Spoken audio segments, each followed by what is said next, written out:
It's that Stu Russell, no, she my flow. Yeah, it's that How the seizure of a U.S. spy ship by North Korea nearly sparked nuclear war.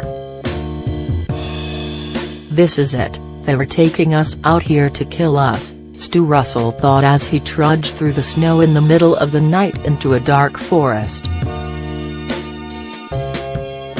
Russell was one of 83 Americans held captive inside North Korea, following the seizure of the USS Pueblo spy ship in international waters, on January 23, 1968.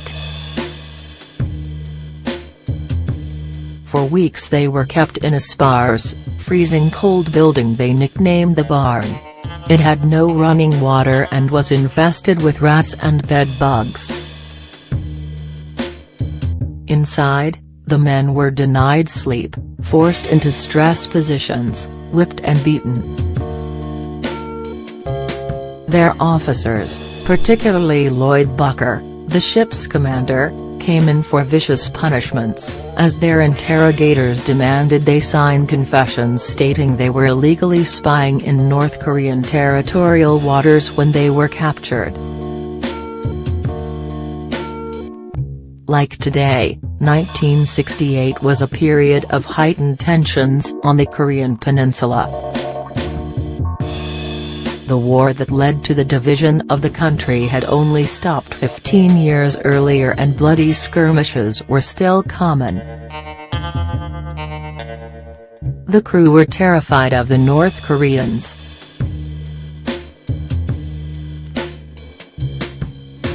During one interrogation, after Petty Officer Donald McLaurin refused to sign a confession, his guard pulled out a gun, put it to McLaurin's head and pulled the trigger.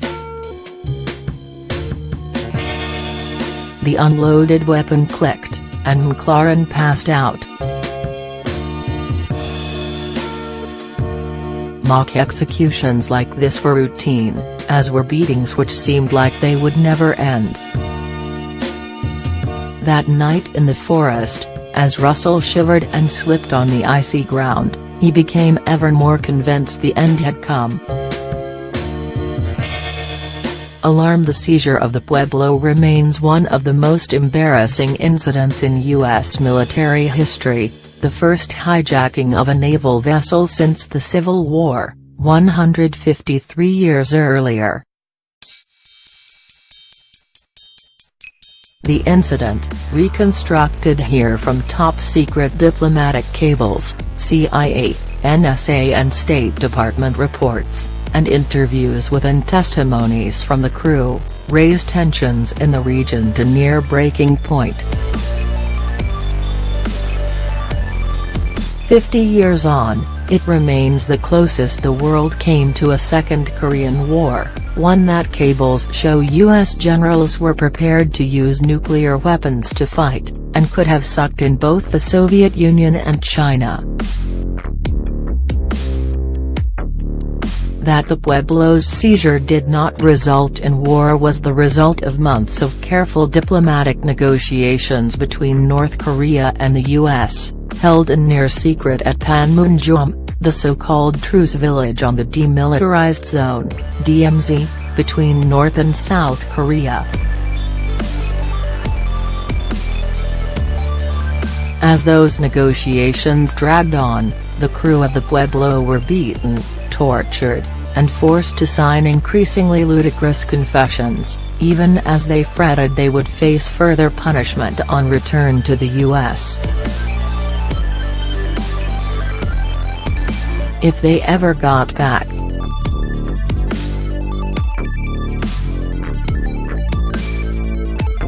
Capture it was a lousy mission from the start.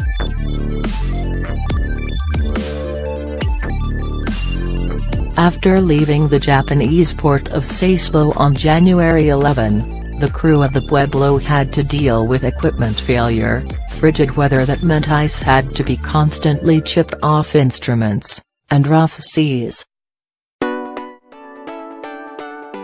When the crew wasn't vomiting from seasickness, they were bored and listless. Most had little to do as the spy ship's instruments listened in on North Korean communications from international waters, taking special care not to cross the 19-kilometer, 12-mile, maritime border claimed by Pyongyang. Things finally picked up on January 22, when two North Korean fishing ships circled the Pueblo, their decks packed with people straining for a look at the American ship, some holding binoculars and cameras. Russell was the ship's cook. He came out from the galley to look at the North Koreans. Going to bed that night, he remembers how he remarked, "That was pretty exciting today," only to have a more senior sailor smile and tell him just wait until tomorrow. He was back in the galley preparing dinner when the North Koreans returned, this time in force. A heavily armed sub-chaser circled the Pueblo and hoisted signal flags, "Heave to, or I will open fire." The Pueblo responded that it was in international waters as an urgent message was sent warning Naval Command in the Japanese port of Kamiseya a potential crisis was unfolding. Four smaller torpedo boats soon joined the sub-chaser and began circling the Pueblo as two MiG fighter jets flew by overhead. Butcher's ship was hopelessly outgunned, but he was in international waters and he knew other U.S. ships had experienced this type of harassment and escaped unscathed. As one of the North Korean ships approached the Pueblo with an armed boarding party on its deck, Bucker ordered the helmsman to head out to open sea at full speed. Russell was outside the comms room when one of the officers inside, seeing him standing there, ran out and pulled him to the floor, screaming the North Koreans were about to open fire.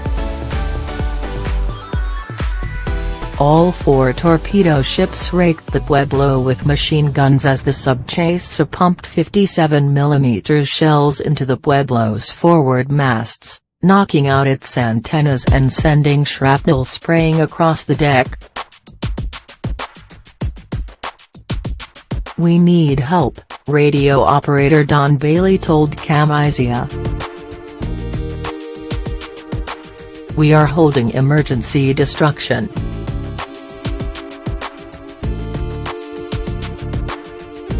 We need support. So's.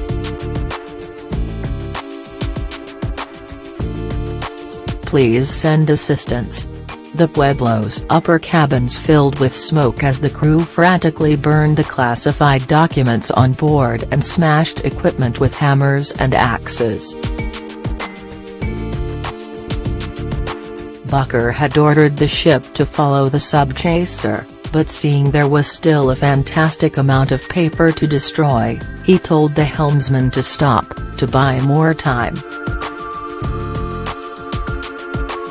The North Korean ship quickly fired two salvos into the Pueblo's upper deck, seriously wounding two sailors. Bucker entered the comms room and dictated a message to Kamiseya, "Have been requested to follow into Wonsan, have 3 wounded and 1 man with leg blown off, have not used any weapons. How about some help, these guys mean business," he continued. "Do not intend to offer any resistance." Emergency. As the Pueblo was being towed into Wonsan, its crew blindfolded and bound, Washington went into full-blown crisis mode. Confusion reigned over why so little reaction had been taken by U.S. forces in the Pacific once they realized the Pueblo was under attack. As a damning U.S. congressional investigation later found, No effort was made by the Navy to launch aircraft from the USS Enterprise, a carrier around an hour's flight from the Pueblo, nor was any attempt made to launch jets from any of the numerous bases in Japan which were the closest source of possible assistance. What planes were scrambled to help were launched from Okinawa, more than 1,400 kilometers, 890 miles, away, and they lacked the fuel to make it to the Pueblo in one go.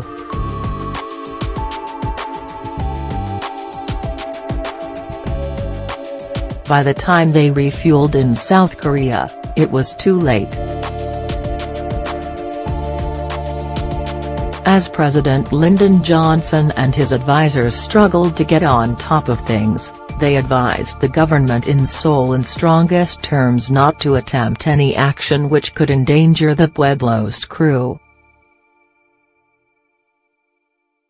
This was a distinct possibility as, days before, North Korean assassins had come within 100 meters of the Blue House, South Korean President Park's official residence. The two countries were still technically at war, as they remain today, and as the Pueblo was being captured, South Korean commandos were busy hunting down and killing the remaining North Korean hit squad.